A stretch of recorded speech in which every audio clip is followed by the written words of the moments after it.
अस्सलाम वालेकुम, मैं उस्मान बुलोट और हमारे साथ एक आज ऐसे कुली मौजूद हैं जो शायर हैं और वो चोरी के शेर नहीं सुनाते, अपने शेर सुनाते हैं। तो उनसे कोई मज़े मज़े के शेर सुनते हैं, कोई मज़ाहिया शेर सुनाएं जी हमें। ਵੇਖੋ ਜੀ ਅਸੀਂ ਤਾਂ ਰੇਲ ਤੇ ਲਿਖਦੇ ਆਂ ਅੱਛਾ। ਕਿ ਕਿਆ ਬਾਤਾਂ ਸਾਡੀ ਰੇਲ ਦੀਆਂ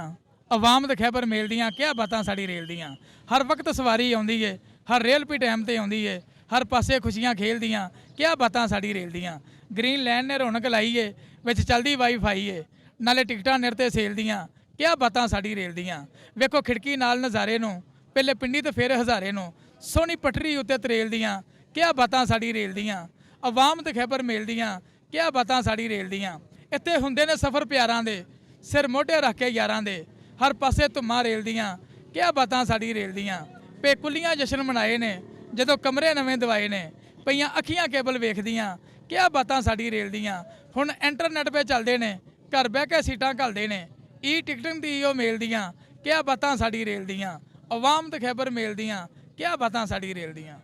क्या बात जी ਤੁਹਾਡੀ ਰੇਲ ਦੀਆਂ। ਬੜਾ ਜ਼ਬਰਦਸਤ ਸ਼ੇਰ था। ਰੇਲ ਦੇ ਉੱਤੇ ਛੁਕ ਛੁਕ ਤੇ ਕੋਈ ਬਣਾਇਆ है? छुप छुप का की मतलब है कि क्या ये रेल पाकिस्तान चढ़ती है तो आवाज आती है छुक छुक। बता रहे हैं ना कि ये पाकिस्तानी रेल जमाना विचे वाईफाई विचे खाना ये पाकिस्तानी रेल जमाना ਤੇ ਪਾਕਿਸਤਾਨੀ ਰੇਲ ਅਸੀਂ ਆਪਣੀ ਰੇਲ ਦੇ ਉੱਤੇ ਲਿਖਣਾ ਹੁੰਦਾ ਵਾ ਤੇ ਆਪਣੀ ਰੇਲ ਤੇ ਹੀ ਪੜ੍ਹਨਾ ਹੁੰਦਾ ਵਾ ਕਿਉਂਕਿ ਸਾਡਾ ਇਹ ਰੋਜ਼ਗਾਰ ਆ ਕੁੱਲੀਆਂ ਦਾ ਬੜਾ ਵਾ ਔਖਾ ਤੇ ਚੁੱਕਣਾ ਸਮਾਨ ਹੁੰਦਾ ਜੇ ਕੰਮ ਸਾਡਾ ਹਰ ਵੇਲੇ ਚੁੱਕਣਾ ਸਮਾਨ ਹੈ ਰੇਲਵੇ ਦੀ ਅਸਲ ਉਹ ਕੁੱਲੀ ਪਹਿਚਾਣ ਹੈ ਡਿੱਗ ਪਵੇ ਨਾ ਉਹ ਕਿਸੇ ਦਾ ਸਮਾਨ ਤੇ ਕਰਨਾ ਧਿਆਨ ਹੁੰਦਾ ਜੇ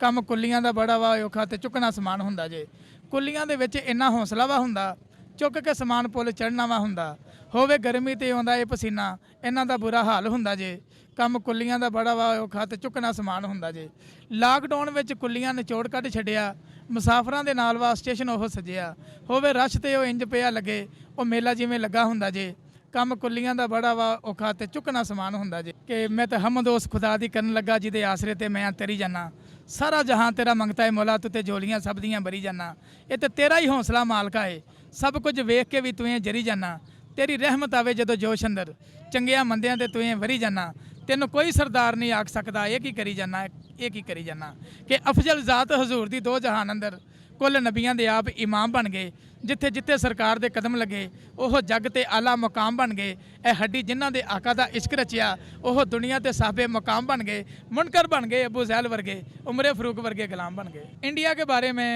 जी इंडिया को पैगाम देना चाह रहे हैं और वो क्या पैगाम है आए नहीं से सुनते। कि रखे अमन सकून ते चंगी गल है पत जड़ ते असीं भी नहीं आउण देवांगे रिया साडी भी कुल्ली दा जे कख ना मुद्दी छत तेरी भी असीं नहीं रहन देवांगे असीं तेरे ही मुद्दी शिकारी हाँ साडा आम शिकार ना समझी साडी पाक फौज ने जिथे भी निशाना लाउणा रहना तेरा कख नहीं साडा वार नाकाम ना समझी असीं पाकिस्तानियां हत्थां उत्ते बाज खड़ाई सानू चिड़ियां मारना समझी जिंदाबाद जिंदाबाद जी पाकिस्तान जिंदाबाद। तो ये थे भाईजान हमारे साथ और आपने इनकी शायरी सुनी है और बहुत मज़ा आया, मुझे तो बहुत मज़ा आया। आप लोगों को मज़ा आया कि नहीं आया कमेंट में बताइएगा और अपने होस्ट उस्मान बुलोट को इजाज़त दीजिए। अल्लाह हाफ़िज़।